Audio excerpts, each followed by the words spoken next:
Bom dia, meus irmãos e amigos. Bonito bom dia.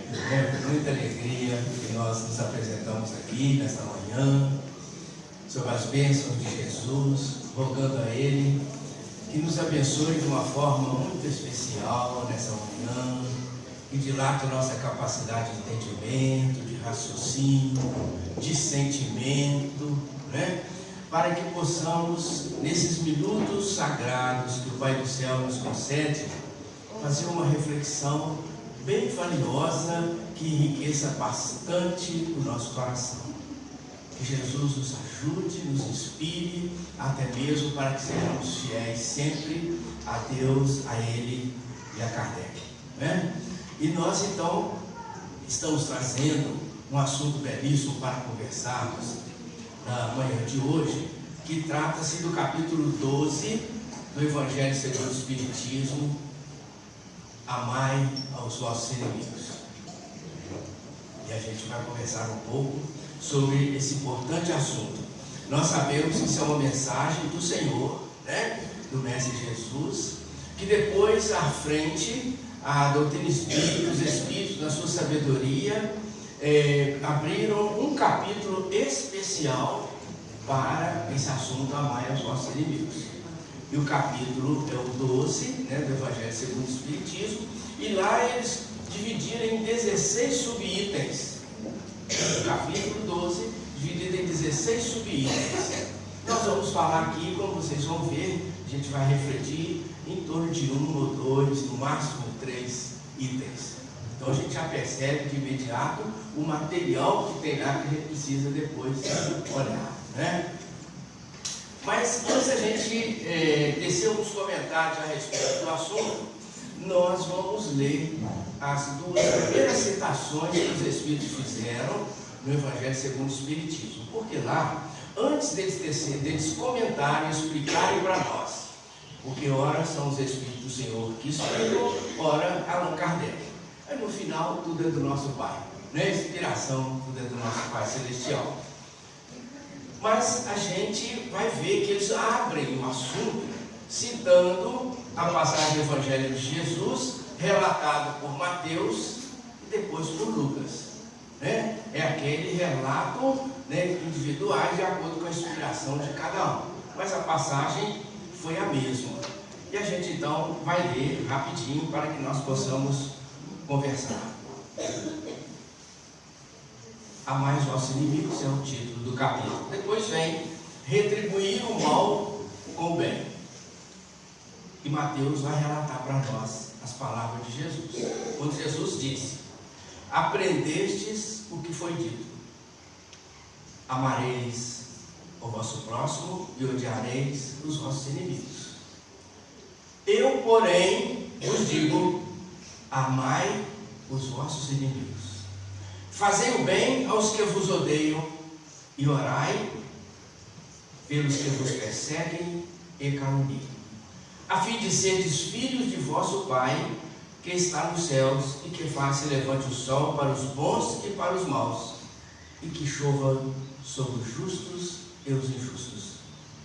Porque se só amardes os que vos amam, qual será a vossa recompensa? Não procede assim também os publicanos? Se apenas os vossos irmãos saudardes, que é que com isso fazeis mais do que os outros? Não fazem outro tanto os pagãos? Digo-vos que se a vossa justiça não for mais abundante que a dos escribas e dos fariseus, não entrareis no reino dos céus. No Evangelho de Mateus, no capítulo 5, no versículo 20. E agora Lucas vem relatar a mesma passagem da seguinte forma: se somente amardes os que vos amam, que mérito se vos reconhecerá, uma vez que as pessoas de má vida também amam os que as amam. Se o bem somente o fizerdes aos que vos fazem, que mérito se vos reconhecerá, dado que o mesmo faz a gente de má vida. Se só emprestardes àqueles de quem possais esperar o mesmo favor, que mérito se vos reconhecerá, quando as pessoas de má vida se entreajudam dessa maneira para oferir a mesma vantagem. Pelo que vos toca, amai os vossos inimigos. Fazei bem a todos e auxiliai sem esperar coisa alguma. Então, muito grande será a vossa recompensa, e sereis filhos do Altíssimo, que é bom para os ingratos e até para os maus. Sede, pois, cheio de misericórdia, como cheio de misericórdia é o vosso Deus. Isso está em Lucas, no capítulo 6, no versículo 32 a 36.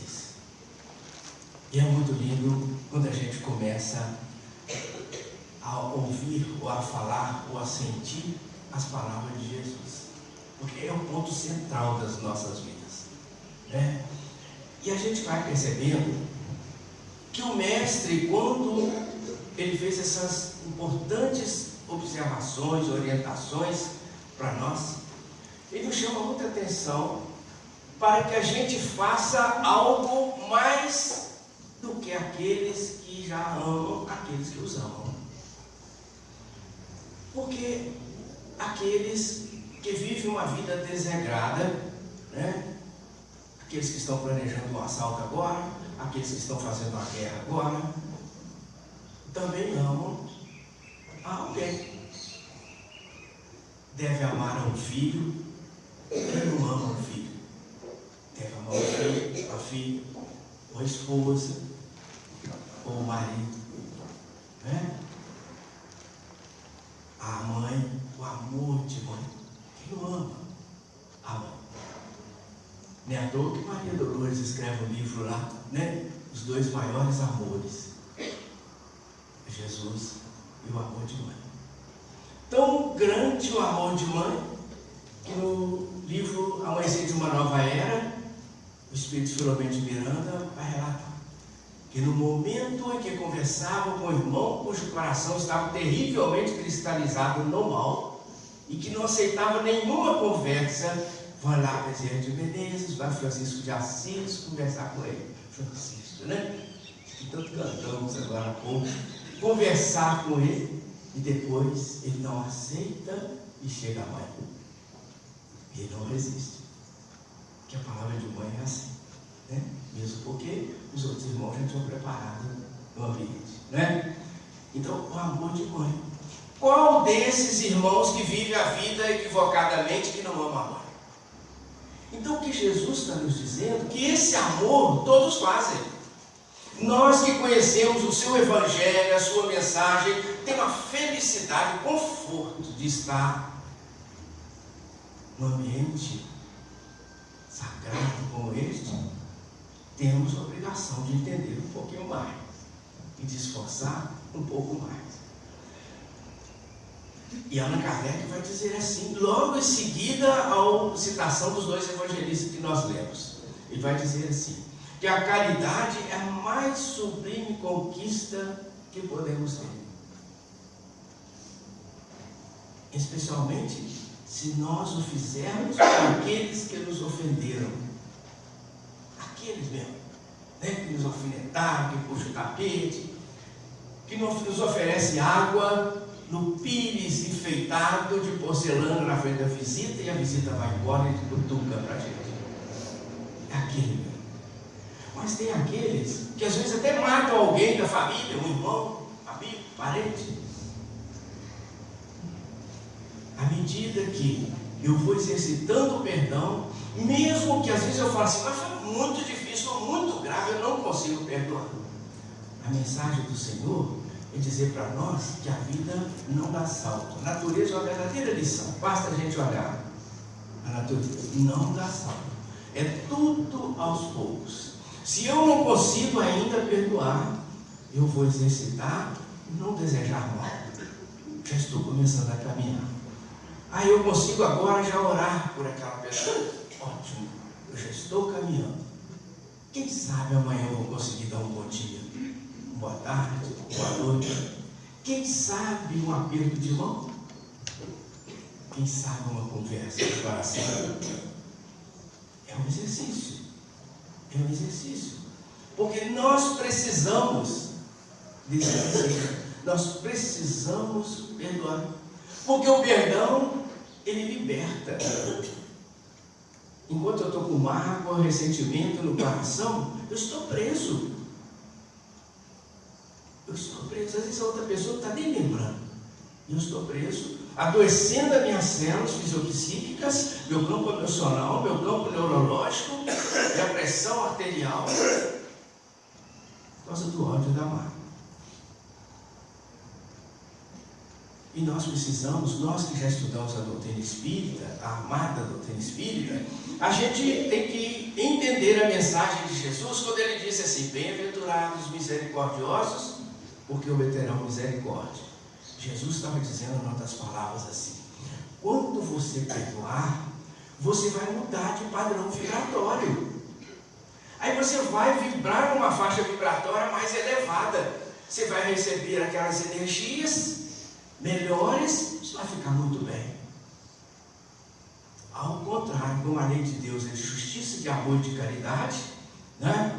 Enfatizando mais a justiça nesse instante, se eu perdoo, se eu exerço misericórdia, eu elevo o meu padrão vibratório, capto as energias das esferas superiores, o contrário também é verdadeiro. Se eu ficar agasalhando mágoa, ódio, ressentimento, eu estarei vibrando numa faixa inferiorizada, doente, vou absorver aquelas energias e vou ficar muito mal. É isso que Jesus estava dizendo para a gente. Olha, exercita o perdão e você vai mudando de faixa vibratória, mudando, até se fundir ou se tornar simbiose com a luz de Deus nosso Pai, que jorra sobre cada um de nós. Estejamos ou não em condição de absorvê-la, ela continua jorrando inesgotavelmente as energias de Deus. E a gente tem que se esforçar. Esforçar como fez o Farid. Porque conta o Momento Espírita do Paraná que o Amir e o Farid, dois mercadores árabes, eles reuniam os seus funcionários, os seus servos, os seus comandados, produziam seus produtos o ano inteiro. E uma vez por ano eles saíam com seus camelos, com suas comitivas, para vender aqueles produtos em terra distante. E saíram, determinada época, cada qual com a sua comitiva, e foram vender os seus produtos, eram amigos. Andaram, a terra arenosa, areia quente, sol causticante, chegou um ponto que eles estavam muito exaustos, resolveram parar com as comitivas respectivas, próximo a um oásis para descansar. E ali sentaram-se, todo mundo. O Farid, não satisfeito com a sombra de algumas árvores, resolveu dar um mergulho num pequeno lago que tinha. Só que ele pulou e começou logo a se afogar.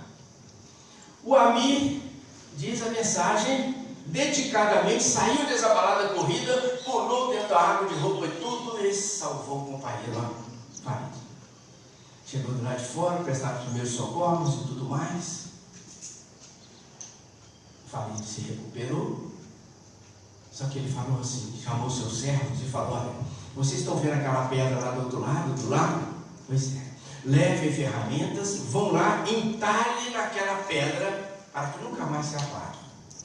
Hoje, no dia tal, no horário tal, Amir, com risco da sua própria vida, salvou o Farid do afogamento. Os servos juntaram as ferramentas, foram lá e entalharam na pedra lá aquela fase. Voltaram, aí eles já tinham descansado, se levantaram, viajaram para a terra distante para vender os seus produtos, foram muito bem sucedidos, grande sucesso, vendendo tudo que tinham e voltaram alegres, felizes pelo mesmo caminho. Resolveram parar no mesmo lugar. E conversa, e conta do sucesso da venda, e de repente os dois se desentendem e o Amir dá um bofetão no Farid.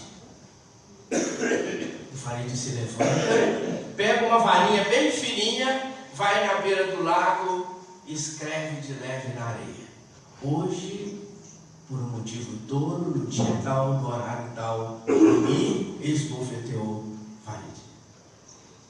Os servos não entenderam nada. Falaram: mas Senhor, quando ele salvou do afogamento, o Senhor mandou que fosse lá na pedra, entalhasse na pedra, que ele tinha salvo com o risco da sua própria vida. E agora ele esbofeteia, o Senhor vai na areia, escreve de levinho na beira do lago.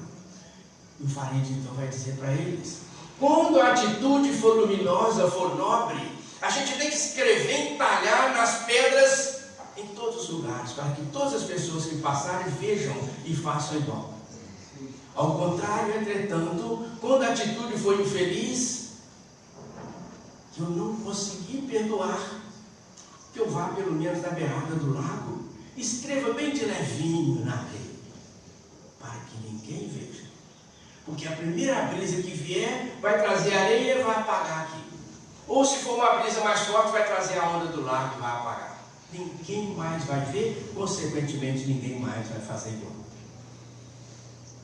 Mas é um exercício, é persistência.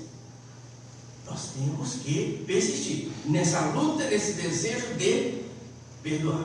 Mas é igual consta lá na academia, onde nós temos a oportunidade, pela bênção de Deus, de fazer o Pilates. Eu sempre cito isso porque eu acho realmente extraordinário, né? Porque a gente tem que pegar tudo que existe, que for possível, que enquadrar na doutrina abençoada do Evangelho de Jesus e utilizar para nos ajudar, porque são colunas, são estacas de sustentação que Deus coloca ao nosso lado. É que a gente às vezes não percebe. Então lá tem um quadro escrito na parede muito grande, né? Dizendo assim: ginástica nota 10 é 2 pontos de vontade, 3 pontos de esforço, 5 pontos de persistência. É persistir. Porque pela romagem evolutiva, peregrinação rumo à evolução que nós estamos tendo, nós nos afastamos muito da luz, nós nos afastamos muito da lei divina, e agora a gente tem que retornar. E como diz o Paulo ao evangelista Lucas, o Paulo apóstolo, o amor é o único caminho. O amor é o caminho. É à toa que a maior lição de Jesus é o amor. E ele disse: eu sou o caminho, a verdade e a vida. É o que o mestre diz, é a lei, né? É a lei de Deus. Pois bem, a gente precisa avançar um pouco, porque nós dividimos esse capítulo em 3 blocos, em 3 módulos, né? Pegamos do item 1 primeiro ao 8º, pegamos agora, vamos pegar de 5 a 11 e depois de 10 a 16, para a gente poder dar uma pincelada em toda a matéria que tem no capítulo. E a gente então vai dizer assim: os inimigos desencarnados. Aqui vai dizer Allan Kardec para nós assim: olha só o que ele diz. Ainda outros motivos tem o espírita para ser indulgente para com seus inimigos. Sabe ele, primeiramente, que a maldade não é um estado permanente dos homens, que ela decorre de uma imperfeição temporária, e que assim como a criança se corrige dos seus defeitos, o homem mau reconhecerá um dia os seus erros e se tornará bom. Esse é o comentário de Allan Kardec, foi explicando para a gente. Porque nós sabemos que o mal é a ausência do bem. O que é o mal? É a ausência do bem. Quando existe o bem, o mal se afasta, não existe mal. O que é a sombra, o que é a escuridão? A ausência da luz. Eu acendi a lâmpada, não tem mais escuridão. Então o que Allan Kardec está dizendo para nós, que esse mal, algum irmão que ainda age no mal, né, é transitório. Daqui a pouco vai perceber que o caminho, repetindo lá a frase, o amor é o único caminho. Então porque vai perceber que o caminho é o amor de Deus, né? O que sustenta o universo, o que nos sustenta, o que nos dá vida, é o amor de Deus. Mas é muito importante a gente perceber, a gente entender. É por isso que a fé espírita é uma fé raciocinada. Nós temos que raciocinar e temos que entender. Porque às vezes eu estou muito mal e eu não sei o que está acontecendo. E eu fico me questionando: o que eu fiz? O que será que está acontecendo? O que está acontecendo na minha vida? o que está acontecendo na minha família? Eu não consigo, e tantos questionamentos, toda hora, por quê, para quê? Então a fé espírita é raciocinada. A gente tem que entender, por isso nós estamos estudando juntos. Nós estamos estudando juntos. Eu estou aí, eu só estou falando aqui que eu tenho uma responsabilidade maior, devo mais. Mas na verdade eu estou aí. Então a gente tem que entender. O que acontece? No livro Ação e Reação, vamos pedir a paciência de vocês, vamos usar ler meia página, um pouco mais. Porque eu não vou conseguir reproduzir a beleza que está lá, da informação. Mas no livro Ação e Reação, o André Luiz vai contar para nós, né? André Luiz todo mundo sabe, né? Gasol comentou espiritual, sua vida no mundo espiritual. Então o André Luiz vai contar para nós que estavam conversando com irmãos, eles estavam trabalhando, na verdade, numa falange de espíritos doentes, endurecidos no mal. Então ele vai contar para a gente que no momento que ele estava conversando com um deles, esse irmão, que na verdade ele já estava caminhando para ultrapassar a barreira, né, do mal, para se tornar um irmão na seara do bem, o Leonel. Eles conversando e ele começa a contar para eles o que acontece. Ele estava dizendo assim: nós aprendemos da escola de vingadores. Ué, então tem escola de vingadores no mundo espiritual? Ué, também, escola de vingadores, nós aprendemos lá, disse ele. Porque a criatura que é arraigada, por exemplo, na usura, nos bens materiais, no dinheiro, ele atrai entidades que lhe são afins. E ao atrair essas entidades, diz aquele irmão, Leonel, André Luiz, ao atrair aquelas entidades, há um somatório dos seus desejos. E ele ainda fica mais arraigado aí. Porque aquilo é que atrai. Então, ele falando isso, dessa escola, ele fala assim: irmãos que chegam no mundo espiritual, que às vezes não estão tão cristalizados naquela situação, mas que já traz aquele desejo central dentro de si, aquela vontade disso ou daquilo, são atraídos para aquelas escolas de vingadores, são treinados para voltar ao plano físico e fazer o mal. Isso que fala escola de vingadores.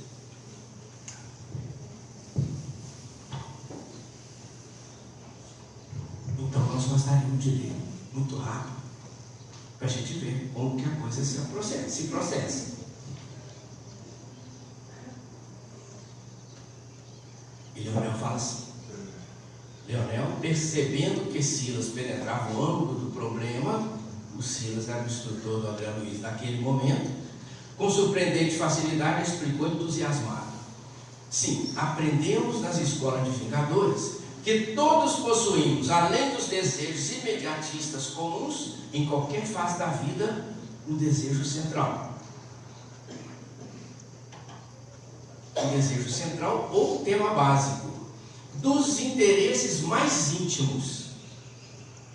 Por isso, além dos pensamentos vulgares que nos aprisionam a experiência rotineira, emitimos com mais frequência os pensamentos que nascem do desejo central, que nos caracteriza, pensamentos esses que passam a constituir o reflexo dominante da nossa personalidade. Desse modo, é fácil conhecer a natureza de qualquer pessoa, em qualquer plano, por meio das ocupações e posições em que prefira viver. Assim, é que a crueldade é o reflexo do criminoso. A cobiça é o reflexo do usurário. A maledicência é o reflexo do caluniador. O escárnio é o reflexo do ironista. E a irritação é o reflexo do desequilibrado, tanto quanto a elevação moral é o reflexo do santo. Conhecido o reflexo da criatura que nos propomos edificar ou punir, é assim muito fácil superalimentá-la com excitações constantes, robustecendo-lhe os impulsos e os quadros já existentes na imaginação, e criando outros que se lhe superponham, nutrindo dessa forma a fixação mental. A gente vai até parar aqui, porque ele já disse tudo nessas poucas palavras. Porque aquele irmão que está envolvido na droga, no álcool, na sensualidade, no ódio, na mágoa, mesmo que eu esteja tranquilo, eu falo assim, não estou pensando nisso, mas existe no meu mundo íntimo, aquilo exala, vibra, porque nós somos um feixe de energia. A ciência nos comprova que tudo que existe no universo são aglomerados de células, e essas células são energia, e por consequência a energia vibra. É por isso que você liga no celular, agora você capta a onda do celular aqui. Liga o computador na internet, você capta a onda da internet. E liga um rádio ou TV, você pega as ondas, vibra. Tudo vibra no universo. Nós também vibramos. Então essa vibração desse desejo central, desse tema básico, é que ela vai ao infinito. E os espíritos que já participaram das histórias de Vingadores, o que eles fazem? Também estão vibrando. E as ondas se fundem, como água na água, como óleo no óleo.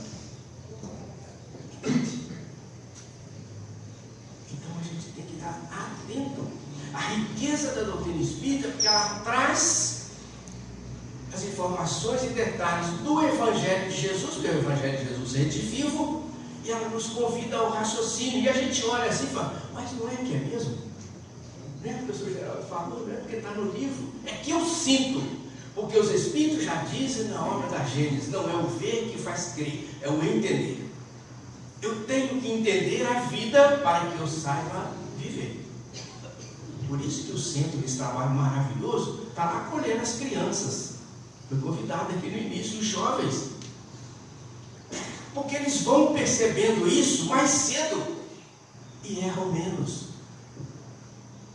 Porque nós que já estamos com o cabelo mais encarecido pela neve do tempo, a gente trouxe uma sacola de bagagem das outras encarnações, ainda criamos outras aqui nessa encarnação. Aí se o jovem perceber, ele vai pautar a vida de outra maneira.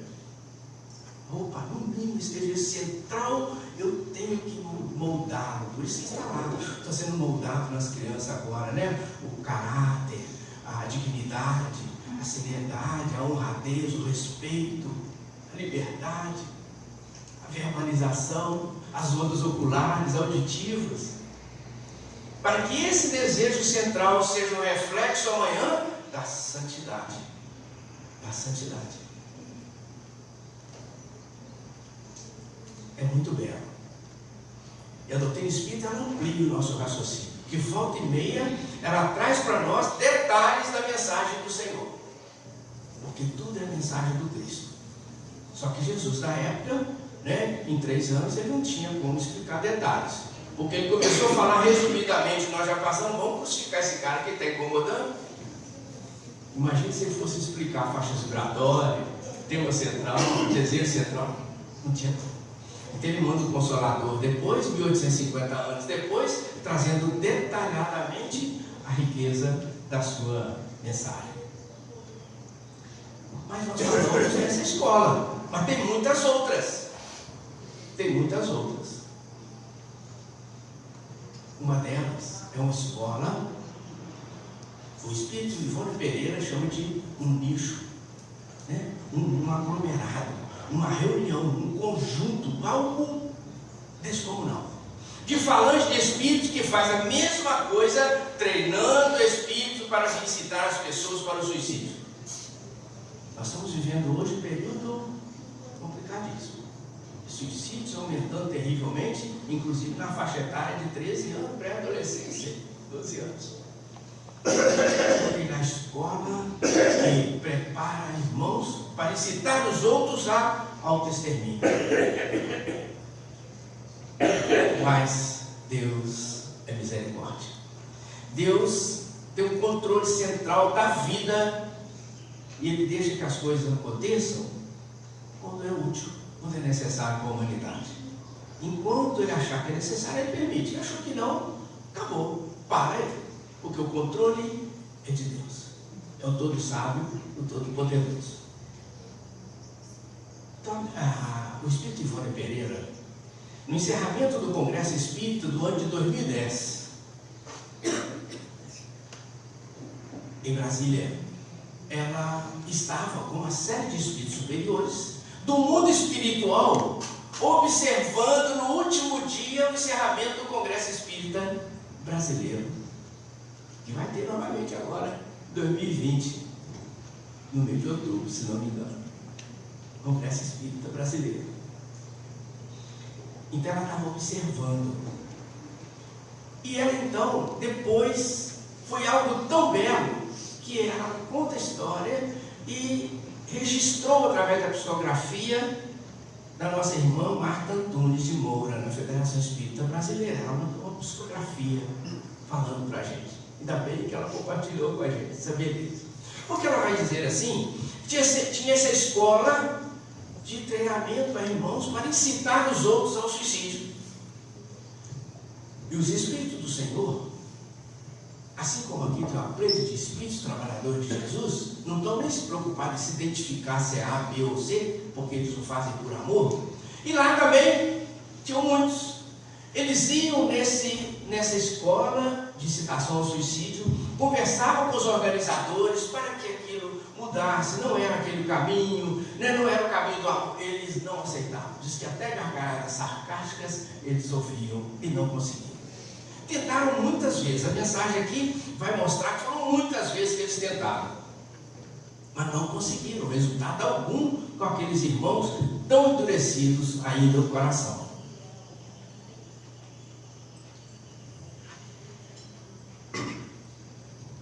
Aí ela diz que chegou um determinado dia, no final do encerramento do Congresso Espírita Brasileiro, o que aqueles irmãos maiores fizeram? Convidaram os chefes daquelas falanges, daquelas escolas, para ir assistir com eles o encerramento do Congresso Espírita Brasileiro. E eles aceitaram. Eles aceitaram assistir o encerramento do Congresso Espírita Brasileiro. Algo extraordinário estava acontecendo. E Ivone Pereira relata para nós, vocês vão permitir, eu vou ler um pedacinho, porque a gente não consegue reproduzir, né? Evidentemente com a fidelidade necessária. Aí ela fala assim, olha só, mas a vitória chegou gloriosa no final da tarde do domingo último, que era o encerramento do Congresso Espírita Brasileiro. Quando convidados a participar do encerramento do Congresso, aqueles dirigentes presenciaram a luminosidade do amor. Conseguiram finalmente ver o significado da vida, a sua importância e fundamentos. Foram momentos de grande emoção, que envolveu a todos nós, quando uma nesga de luz desceu sobre os encarnados e desencarnados no exato instante em que todos, em ambos os planos da vida, se deram as mãos e cantaram a música em prol da paz. A nesga de luz se alargou, cresceu, envolveu a todos. A força do amor jorrou plena e em sublime explosão rompeu o ar. Circulou sobre a cabeça de todos, espalhou-se como poderosa onda para além do recinto, ganhando a cidade. Brasília se nimbou de luz, no ar, no solo, nas águas.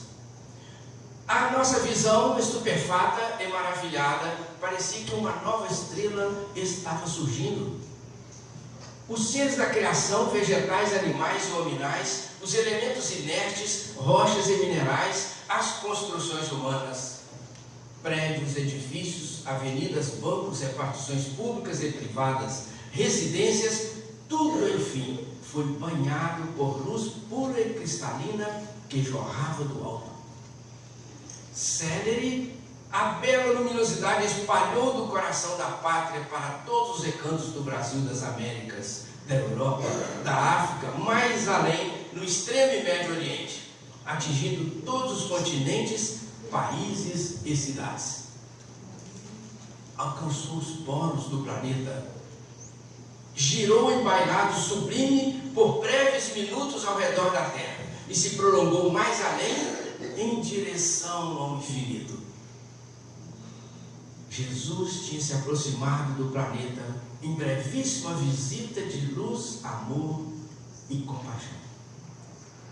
Jamais presenciei, diz ela, tanta beleza e tanta paz. Com afeto, Ivone Pereira. Essa mensagem foi publicada nessa revista da edição da FEB, da Federação Espírita Brasileira, né? Se alguém quiser buscar na internet, revista Reformador, de agosto de 2010. Está lá essa mensagem, só que é maior, nós lemos uma parte.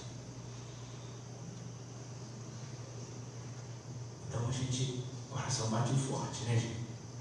Porque a gente começa a entender.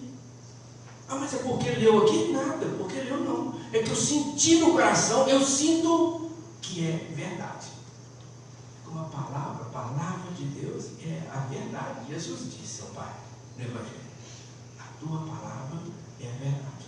É algo que a gente sente muito grandioso, né? No item 10, nós precisamos ler, porque não podemos deixar, né? Sem nos cansar. Vamos ler um pedacinho e fala assim, sobre o ódio. Amai-vos uns aos outros e sereis felizes. Tomai sobretudo a peito a amargo que vos inspira indiferença, ódio ou desprezo. O Cristo, que deveis considerar modelo, deu-vos o exemplo desse devotamento.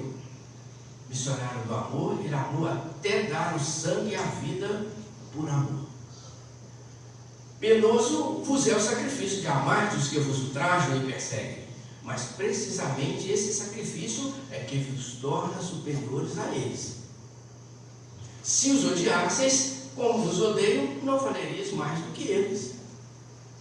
Amar-vos é a hoste mácula que ofereceis a Deus na área dos vossos corações, hoste de agradável aroma e cujo perfume lhe sobe até o centro. Se bem a lei de amor mande que cada um ame indistintamente a todos os seus irmãos, ela não couraça o coração contra os maus procederes. Esta é, ao contrário, a prova mais angustiosa. E eu sei bem, porquanto durante a minha última existência terrena, experimentei essa tortura. Mas Deus lá está e pune nesta vida e na outra os que violam a lei de amor. Não esqueçais, meus queridos filhos, que o amor aproxima de Deus a criatura e o ódio a distancia dele. Essa mensagem foi psicografada no ano de 1861 em Bordeaux. O Espírito é o Fenelon. Ele passou por isso aqui na Terra também? Passou. Mas que interessante. É por isso que os Espíritos do Senhor vêm trazer para nós os ensinamentos. É por isso que Jesus trouxe o Evangelho do Pai. Porque eles são irmãos mais velhos. Eles já passaram pelas dificuldades que nós estamos passando. Por essas tribulações, às vezes, no nosso coração, que a gente não sabe muito bem como alinhar as ideias. Mas eles já tiveram essa fase. Por isso eles falam e assinam embaixo. O irmão mais velho é como o pai, né? Por isso que Jesus falou assim: quem me vê, vê o Pai. Quem me conhece, conhece o Pai. Não é assim que Jesus fala? Porque o irmão mais velho, toda a família em geral, é assim. É aquele irmão que ouve todo mundo, é aquele irmão que pode pôr a cabeça no ombro e chorar. Porque Jesus é assim. Se o desespero bateu, se a dificuldade está muito grande, se eu não sei como eu vou transpor essa montanha, porque está muito difícil, converso com ele. São 24 horas por dia à minha disposição. Sem falar na sua mãe, né? A mãe de todas as mães, os seus trabalhadores inúmeros, falanges e falam, em todo lugar onde tem dor, tem um trabalhador de Maria ali, enxugando as lágrimas. Ah, mas não estão aqui, mas estão.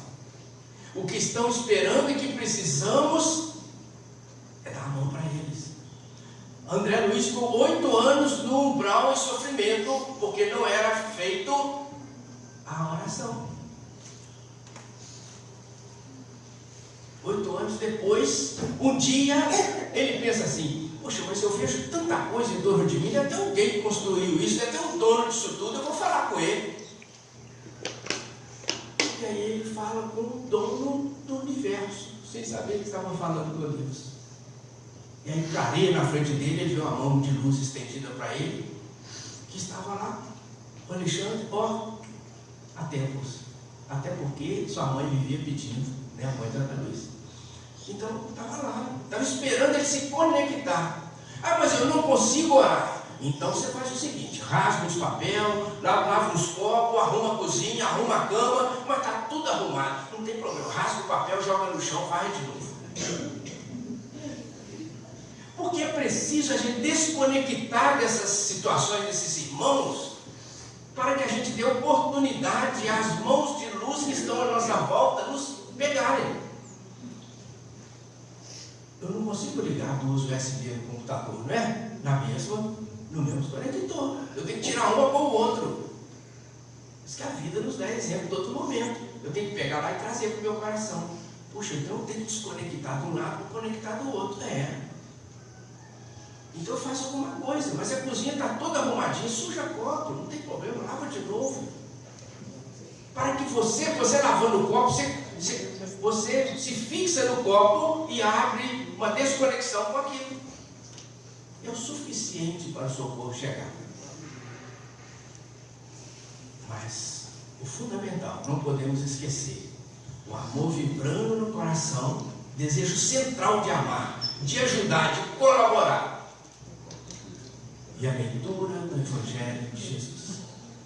O Evangelho segundo o Espiritismo oferece de ponta a ponta a oportunidade para a gente. Mas eu não entendo. Mas ali o Allan Kardec explica o que Jesus falou quando estiver escrito instruções dos Espíritos. Então são os Espíritos do Senhor que estão explicando. Se não tiver instrução dos Espíritos, é Allan Kardec que está explicando. Mas qual que é a diferença? Nenhuma. Porque tudo vem do manancial de Deus, nosso Pai. Porque Ele é o dono de tudo. Então a gente tem que estar atento, né? E quando a gente fala em evitar o ódio, exercitar o perdão e tudo mais, né? A gente sabe que Jesus é o modelo. Questão 625 do Livro dos Espíritos. A menor resposta que tem no Livro dos Espíritos é esta.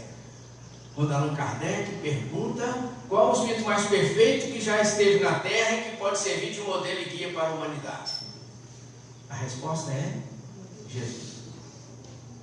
É o modelo, é o guia. Então, é preciso a gente estar conectado com Ele. E Ele é que fala: amai-vos uns aos outros e sereis felizes. Tomai sobretudo a peito amar os que vos ofendem. Aqueles que vos ofendem estão mais necessitados. É indulgência, né? É o se colocar no lugar do outro. Por que será que o outro fez isso? Por que será que ele está fazendo assim? Por que será? Né? Porque sempre tem uma razão. Quem sabe não dormiu direito. Quem sabe tem alguém doente na família ou algum. E quem sabe os problemas íntimos foram íntimos. E as intimidades? As intimidades. Porque isso nos remete a uma palavra de Eurípides Passanufo, quando ele fala assim, né? A casa espírita é um relicário das nossas intimidades. O que é relicário? Relicário é um lugar onde guarda-se relíquia. O que é uma relíquia? É algo muito valioso. Então eu chego aqui no centro inquieto, né? Com tantas tribulações no mundo íntimo, e tem coisas que eu não consigo falar para ninguém, a não ser com Jesus. Por isso que ele fala, relicário das nossas intimidades. Porque tem coisa que a gente começa a sentar aqui, ouve a música, faz uma prece, e a gente consegue abrir o coração para Jesus. Silenciosamente, a gente consegue falar, seja com ele, com Maria, com Francisco de Assis, toda a sua pleia de espíritos consoladores que estão aqui. Aí eu abro para a minha intimidade. Então senta aquele relicário, como se eu estivesse colocando ali, né? Como se eu estivesse, não, eu colocando ali as minhas inquietações mais íntimas, que eu não consigo falar para ninguém, eu coloco para Jesus. Aqui eu consigo abrir meu coração e deixar que eles cuidem da minha vida. Porque a nossa dificuldade às vezes se torna maior, porque nós queremos resolver tudo da nossa maneira.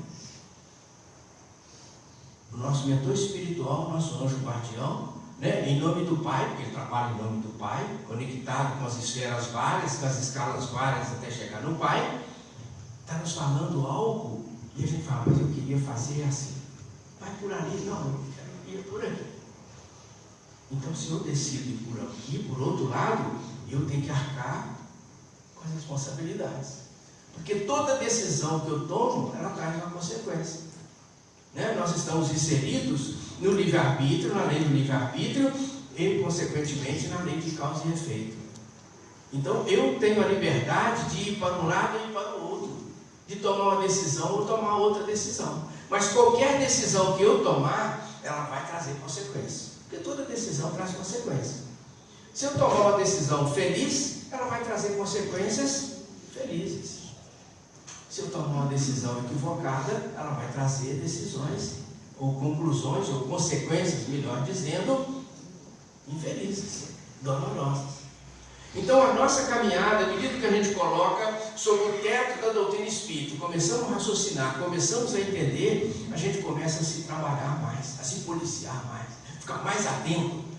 Opa, aquilo que eu ouvi é para eu realmente parar e meditar. Fazer igual o Santo Agostinho fala para a gente, questão 919 do Livro dos Espíritos. Fazei o que eu fazia quando eu estava aí na terra. Todas as noites eu passava em revista o meu dia e verificava se alguém tiver motivo de me se queixar. E assumi um compromisso comigo mesmo de no dia seguinte fazer diferente. Aí sim eu avaliei, eu percebi que algo não está legal comigo, não foi bem hoje, eu preciso conversar com aquela pessoa, eu preciso me refazer, eu preciso me recompor, né? E aí sim, falar como os jovens hoje utilizam a palavrinha mágica que eles falam muito, né? Foi mal, hein? Foi mal. Né? Então, esse foi mal significa tanta coisa, né? Na simplicidade da juventude, vamos recomeçar. Deixa isso para lá, né? Porque é preciso alguém ceder. Porque se um falar mais alto, outro mais alto ainda, outro mais alto ainda, outro mais alto ainda, complica, né? Complica. Então, isso sem falar em embates físicos, nem nada, não vamos avançar mais, né? Então, por quê? Exatamente em função do orgulho, do egoísmo, um fala mais alto, eu posso mais, aqui eu mando e tudo mais, e as coisas se complicam tanto. Às vezes, com uma simples foi mal, né? Não abaixar a cabeça, com simples água que eu tomar, como foi orientado pela Maria João de Deus, mãe do Chico Xavier, quando estava na parte espiritual, que ele fizesse, não é? Quando alguém te ofender, coloca a água na boca, não engula, fica com ela na boca, deixa passar aquela reação, instinto, né? Que a gente vê, nós somos instintos gregários aí de muitas peregrinações evolutivas, nós tivemos muitas encarnações. A gente não pode ficar na ilusão de que a minha vida ela se resume entre o berço e o túmulo. Isso é uma pequena, isso é uma fase. Os espíritos vão dizer assim que é como se fosse um relâmpago para a eternidade. Isso passa tão rápido. Por isso que às vezes a gente procura um amigo, um fulano, e o fulano desencarnou. Eu também desencarnou. Aqueles que estudaram comigo, não estão aqui mais não. Porque é assim. É a ida e vinda, a ida e vinda. Num exercício constante de buscar, de conquistar o amor de Deus. Porque esse é o desafio. Nós temos que chegar ao Pai. Por isso todas as criaturas do universo estão fadadas à perfeição. Não tem um outro jeito, um atalho? Não tem. O atalho, o caminho é o amor de Deus. E nesse nesse amor de Deus está inserido o perdão. Essa luta do amar, inclusive aqueles que nos ofendem, aqueles que falam mal de nós, maledicentes, aqueles que nos ofenderam até fisicamente. Tomara que nem haja aqui, num caso, mas às vezes acontece, né? Mas também sabemos que às vezes a língua faz mais mal do que o embate físico. Porque a língua mata a esperança. A língua mata mais do que a guerra. A guerra mata o corpo. A língua mata a esperança. Então nós temos que estar atento para domar as nossas maledicências, as nossas vibrações oculares, sentimentais, o nosso desejo central, enfim. Para que o nosso desejo central seja o desejo de conquistar o amor de Deus, nosso Pai. Nessa conquista, nessa irradiação desse desejo central, nós vamos nos desconectar dessas falanges de irmãos que também certamente estão buscando desconectar, se não estão sendo orientados para tal, e nós desconectando, nós fazemos jus à conexão com a divindade. E aí estaremos bem, muito bem, nesse mar da paz de Jesus, que todos nós comungamos nessa manhã. É que nós pedimos a Ele que nos abençoe. Nos abençoe a todos, nos dê um dia muito feliz, dias, né? Dias para um futuro muito feliz, muito ditoso, e juntos possamos caminhar, porque nós podemos nos liberar, porque o amor de Deus é infinito, a misericórdia dele é infinita e cuida de cada um de nós a cada momento. Fica esperando que nós estiquemos as mãos e elevemos o pensamento a Ele. Muita paz a todos. Muito obrigado.